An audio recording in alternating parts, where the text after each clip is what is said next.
suffering often takes or removes people's faith. Yeah, after the Holocaust, a lot of Jews lost their faith. And you say, okay, I want to believe in God, but there is so much suffering. How can I believe in God? There's people being raped. There's children suffering, children that were just born, being bombarded. There's wars, there's disease. There's so much suffering in the world. There's a Holocaust. How could I believe in God if there is so much suffering?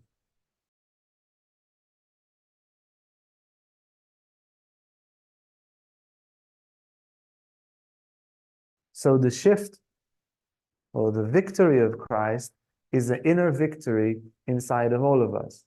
He came to redeem each human being that accepts him, which is not a must. But he came to redeem every human being by allowing the goodness in that human being to defeat the evil in that human being. Christ becomes the warrior, the general of good inside of each one of us. Christ becomes the ally and the inspiration for all that is good inside of us. So Christ didn't come to make a change from up downwards, but rather from down upwards. He didn't come to make a change so that society is different and then gradually individuals become good. No, he came to create a shift in individuals, and eventually through individuals that transform by his example and by his grace and by the subtle power that he brings, from there, from inside, that each one of us defeats evil inside, and therefore we create a world that is much better, a world of freedom. Sri Aurobindo says there are four main events, four important events in human history. The War of Troy, that brought Hellenism and this kind of enlightened way of thinking of the Greeks. Two events in Krishna's life, Krishna and the gopis, that brought Bhakti Yoga, and Krishna and the Gita, that brought this very profound philosophy, and the crucifixion of Christ, that humanized Europe and humanized the West. So there's a lot of crimes that were made in the name of Christianity, but the level of consciousness of Europe and the level of humanity, what happened through the presence of Christ in these 2,000 years, is indeed remarkable. And if we look 2,000 years backwards, he did win, because so many people have transformed tremendously.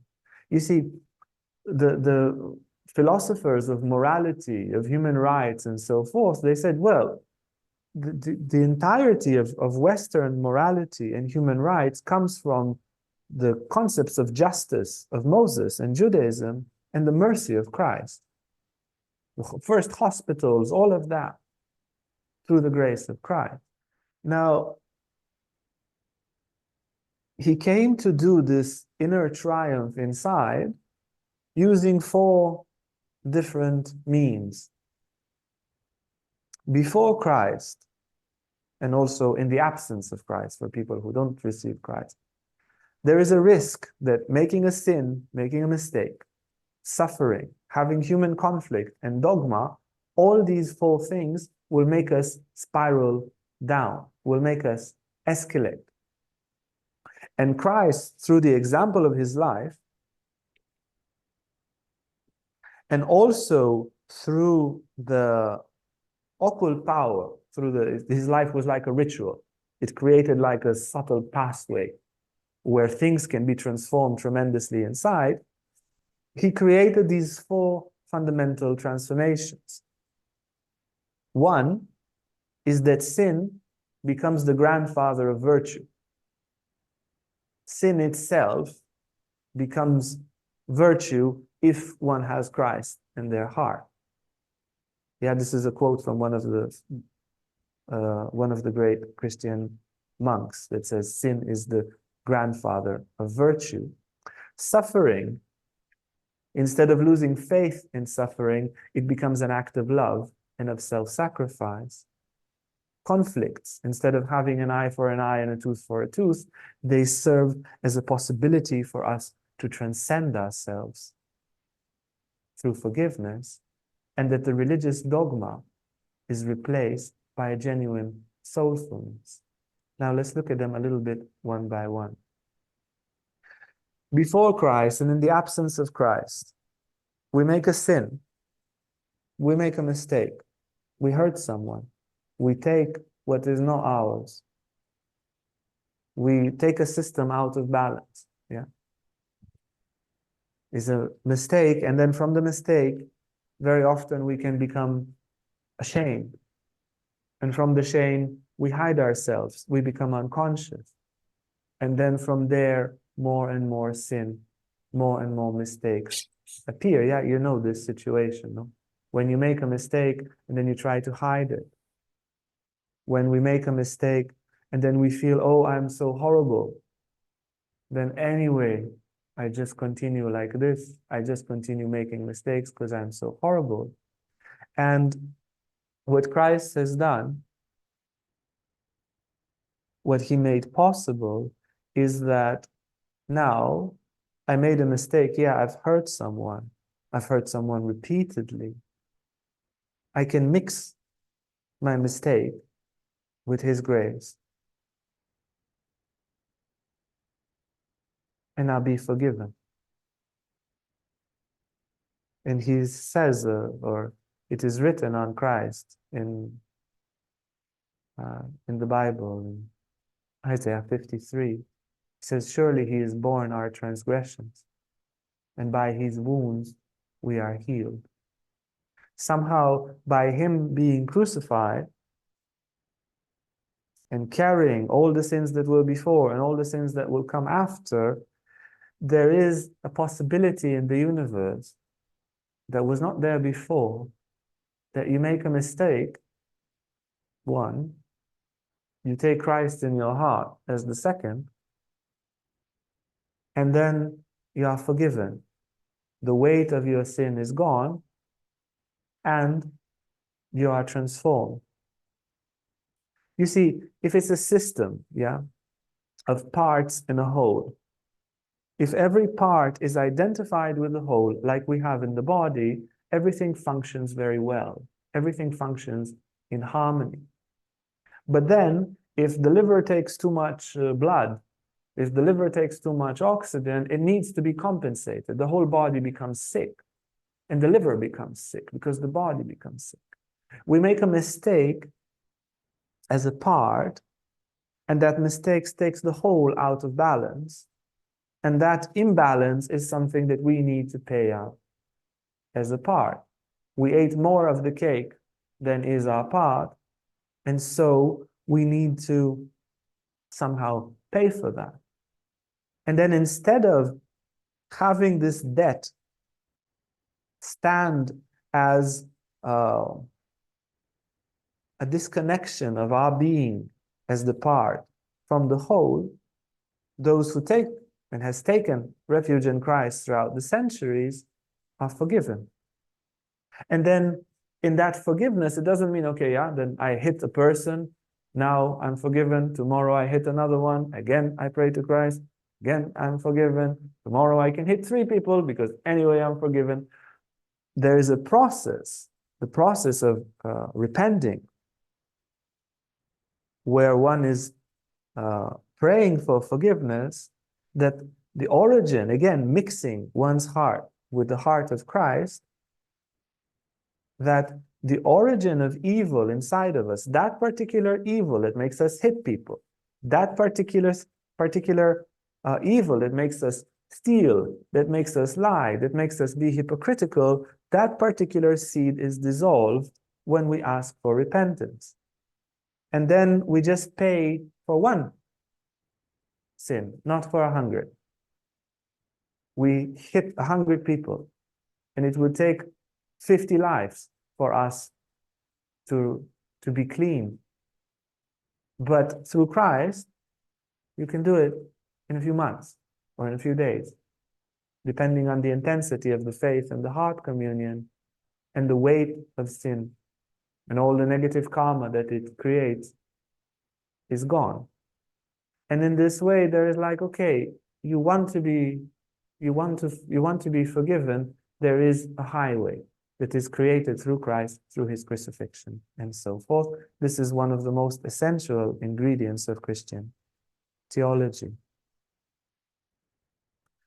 So somehow there is the weight of all of humans' mistakes, everybody that ever hit everybody. And then if that keeps on remaining there, it would become almost impossible for humanity to evolve in the absence of the forgiveness coming from the whole to the part, or from God to creation. Because sin will create more ignorance, ignorance will create more sin, sin will create more ignorance, ignorance will create, and it will never ever end. The earth would just become hell. So God says, look, I'm going down. I can take your pain. You deserve 1 million units of pain for everything that you've done here. Whoa, that hurts. Okay, good. You can start blank now if you want, but you need to be willing to repent. You need to be willing to remove the sin from you. So God manifested, according to Christian theology, God manifested through Christ, suffered the crucifixion, and then, if you read the Gospel of Nicodemus and so forth, went down to hell, suffered the worst torments in hell. What was on earth was nothing compared to what he suffered there. And then at the depth of sin, he converted all of that into a gateway where everybody who has made a mistake, and we all did, has a highway to be forgiven. That's one thing. So sin, therefore, becomes the beginning of transformation. Now, suffering often removes people's faith. Yeah, after the Holocaust, a lot of Jews lost their faith.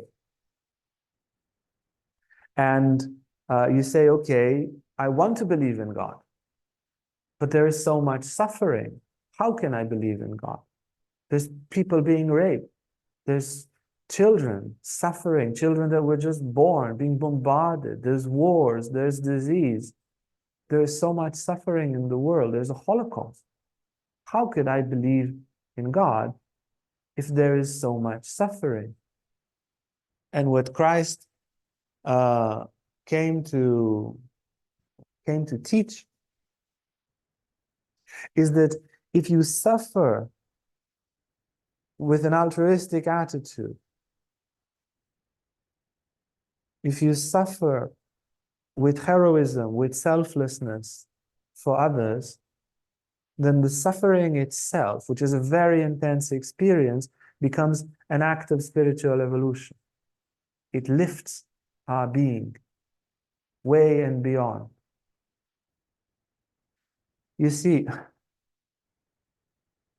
when we suffer and we don't understand why, suffering makes us unconscious, makes us like an animal, makes us cruel.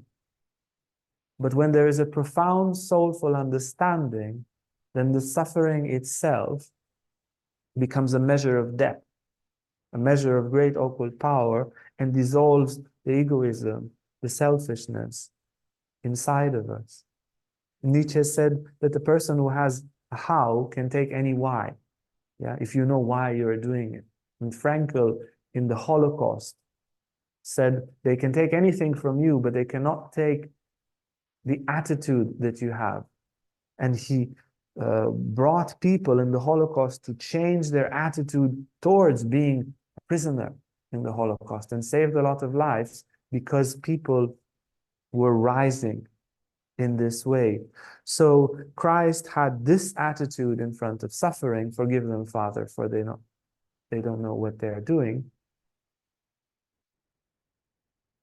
And this is something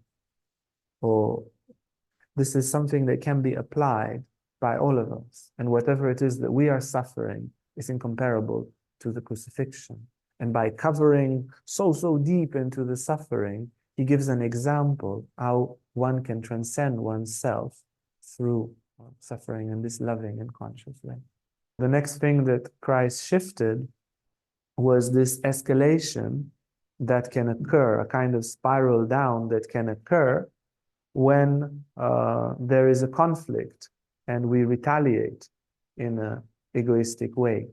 So when there is a conflict and we follow the old law of an eye for an eye and a tooth for a tooth, it can never end, right?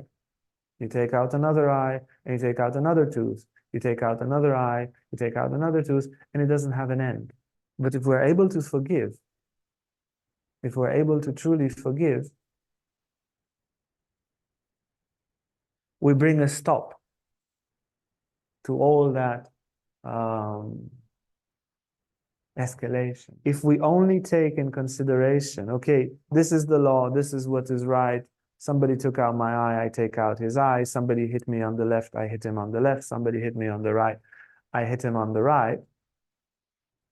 There is no end to that. But what Christ brought is a certain conjunction, and this repeats in all his teachings. You take a difficult conjunction and you turn it into a possibility to transcend yourself. Somebody hurt you. You want to hurt back. It's normal. Up to lizards and very basic creatures. You hurt them, they hurt you back. But then if you have a larger vision of life and a larger understanding of life, you see, somebody hurt me. I have self-importance. I want to hurt them back. But why don't I follow the example of Christ? And I let go of my self-importance. Then one neutralizes, I neutralize evil in me and I neutralize evil in the other one. When I let go of my self-importance and forgive. There's a story of one of the disciples of Abba Daniel from the 4th century. There was a woman who was possessed. She was schizophrenic, doing all sorts of crazy things and beating up people. Her parents came to a saint called Abba Daniel and asked for help. Abba Daniel said, this is beyond me, but I have a disciple who is selling baskets. Go to him. He will not recognize himself as a saint. Just buy a basket and he will take care of your daughter. So they go to see that disciple. His name is not revealed in the story. And when this schizophrenic possessed woman sees the saint, she runs to him and she slaps him on the face so hard that this saintly monk falls on the ground. As he falls on the ground, he's completely fearless. That's one side. And completely free from anger and violence. That's the other side. So he stands up and turns the other cheek. He's a good Christian. And the demon leaves her and she's healed.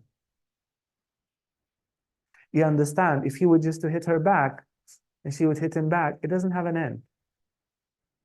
But by defeating evil inside, we have a chance to defeat evil everywhere. You understand, this is the revolution of Christ. It's not a revolution that goes from the world changing the government and therefore people will change. No, you defeat evil inside. Me with myself, I defeat evil.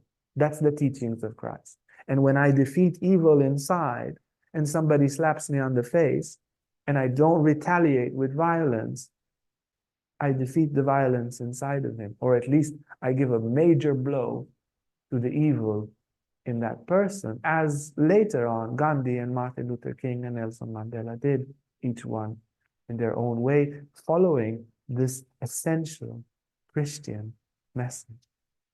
And then the fourth and final message of Christ was the shift from rigid laws and dogmas to a genuine soulfulness. Again, it was like, okay, these are the laws. You pray in this day, you do this in the Shabbat, you do that, you follow all the laws, and that's it. You go to heaven. That's how it was before Christ. And that was an important stage, yeah? Moses prepared the people, 1,400 years. There were a bunch of shamans. a bunch of black magicians and wizards, a bunch of all sorts of things, lawless. Yeah, from the chakras perspective, they were in Muladhara, on Svadhisthana.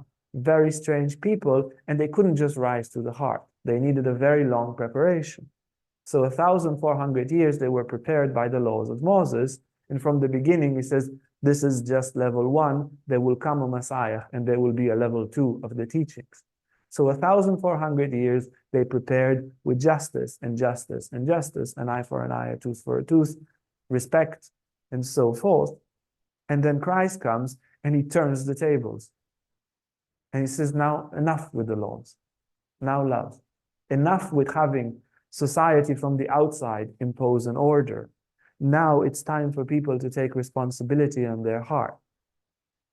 He could have easily healed people on Thursday, not on Saturday.